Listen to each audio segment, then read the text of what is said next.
Olá, você é aluno do meu curso, seja bem-vindo ao podcast Mentoria da Jovem Advocacia. A ideia do nosso bate-papo é trazer os temas mais relevantes para você que milita na área da advocacia. E eu não podia ter outro convidado para começar esse bate-papo que não fosse o professor querido Sérgio Gabriel. Ele é mestre em Direito do Consumidor, é professor de concurso, professor da área da OAB, professor de pós-graduação. Muito obrigada por estar aqui conosco para a gente começar o nosso bate-papo. Eu que fico muito feliz, Cris, de falar com você e falar com todo esse pessoal, né? O pessoal aí da Jovem Advocacia. A gente tem muita coisa para conversar, pessoal. Que bom. Para a gente começar, um assunto que está em voga aí no momento, que o STJ está dando uma decisão a respeito desse tema, a gente vai falar sobre os links patrocinados. Vamos começar o nosso bate-papo, então? Vamos lá. Como que a gente pode falar hoje sobre a questão, por exemplo, das buscas de palavras nos Google ADS que falam? Pessoal, vocês que estão começando na advocacia, né? Vocês sempre se perguntam assim, como eu começo na advocacia? Como funciona isso, né? Porque uma grande dificuldade, Cris, hoje para o advogado e principalmente para o jovem advogado é a captação de clientela. A gente nem pode usar o termo captação porque é um termo que o Estatuto da Advocacia veda. Mas como é que eu faço para que o público consumidor se atraia pelo meu trabalho? Então, hoje, uma ferramenta excelente que a gente tem é fazer publicidade. Publicidade não está proibido pelo Código de Ética. É permitido. É permitido. A publicidade informativa. Então, é fazer a publicidade para colocar o nosso serviço à disposição através da internet. E aí a grande pergunta, Cris, já para a gente entrar no tema e vocês compreenderem um pouco como isso funciona, por que fazer anúncio pela internet, né? Veja que as mídias foram se sofisticando em relação aos canais. A gente falava antigamente de publicidade pela mídia escrita, pelo rádio, pela televisão. Só que por que a internet se tornou o principal meio que nós temos hoje para a publicidade? Porque ela é uma publicidade direcionada. Na verdade, a pessoa ela vai fazer uma busca e através dessa busca ela vai receber algo direcionado a ela. É diferente de uma publicidade na televisão que, mesmo que eu não queira ver aquela publicidade, ela está ali colocada. Então a internet ela tem essa vantagem de trazer a publicidade para você de forma dirigida.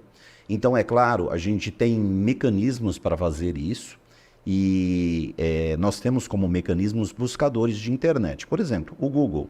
E aí, a partir do momento que a pessoa faz o anúncio pelo Google, ela pode criar uma caixa de informações que, quando as pessoas pesquisarem nas redes, vai ser atraída para o link dessa pessoa. Direcionado. Direcionado, muito direcionado. Da concorrente? Ou pro Então, é essa questão, né, que a gente vai entrar no mérito aqui, porque isso por si só não é ilícito, pessoal. Pode. Isso pode, não há nenhum problema. Então vamos imaginar o seguinte, vamos pensar, eu atuo há 27 anos na área da advocacia empresarial.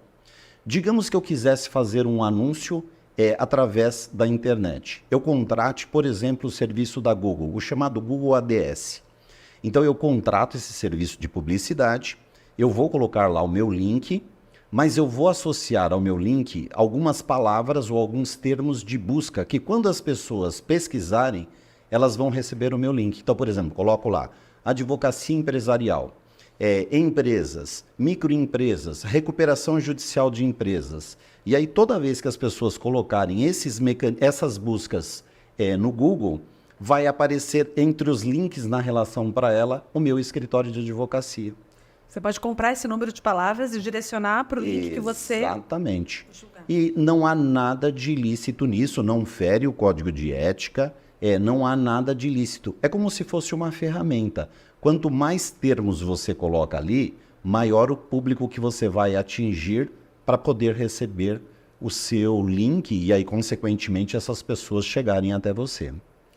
Até aí, então, tudo bem. Qual é o problema? O que o STJ está julgando e agora resolveu vedar e indicar como ilícito? Exatamente. Olha o que acontece, pessoal. O ser humano, ele não consegue parar nunca, né? A ganância que é natural do ser humano, ela sempre vai levar a gente um passo à frente. Então, o que as pessoas começaram a fazer? Isso, eu dei o exemplo da advocacia para direcionar a vocês, tá? Mas, na verdade, isso serve para qualquer tipo de produto, serviço, empresas em geral. Então, o que as pessoas passaram a fazer?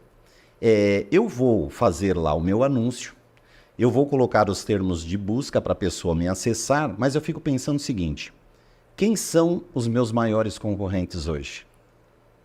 E aí eu vou pegar o nome dos meus concorrentes e vou jogar dentro dos meus termos de busca. Por quê? Porque quando a pessoa ela for procurar aquele concorrente, então eu vou dar um exemplo para vocês. Dentro da área da advocacia empresarial, que é a minha área, o escritório mais reconhecido, o maior escritório de advocacia dentro da área de direito empresarial, é o escritório do Dr. Nelson Williams. Ele é, de fato, o maior escritório que a gente tem na área no Brasil. Então, o que eu faço? Vou lá, contrato o serviço da Google.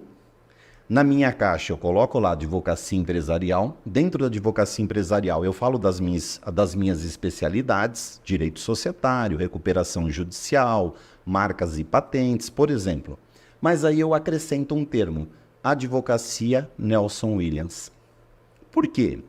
Porque se uma pessoa chegar, pedir a indicação para qualquer outra pessoa, me indica um grande escritório de advocacia empresarial, me indica um bom advogado na área empresarial, vão pegar aquele que é referência no Brasil, Nelson Williams. Então, toda vez que alguém jogar na busca do Google, Nelson Williams, advocacia Nelson Williams, escritório Nelson Williams, o primeiro link que vai aparecer é o meu.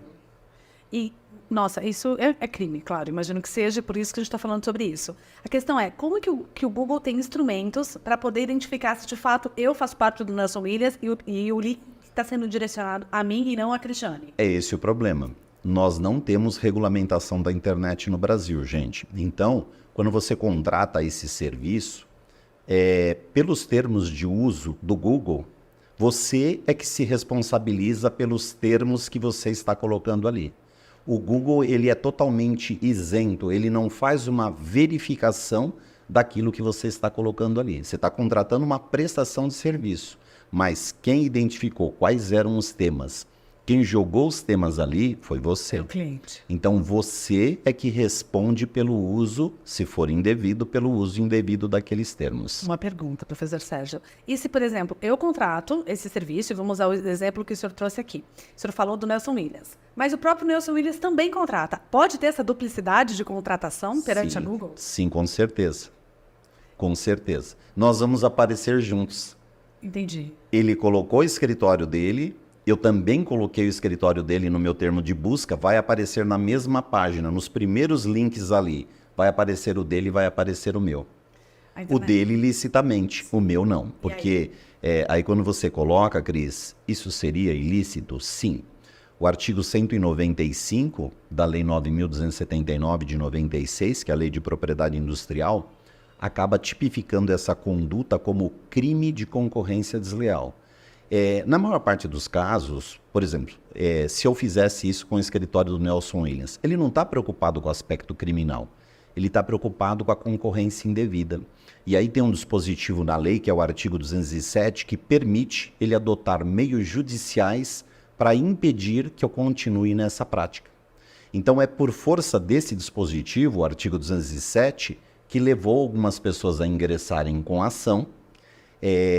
Quem eventualmente fez o uso indevido de uma marca, de um nome, se defendeu dizendo que não estava cometendo nenhum ato ilícito, e esse caso chegou até o STJ.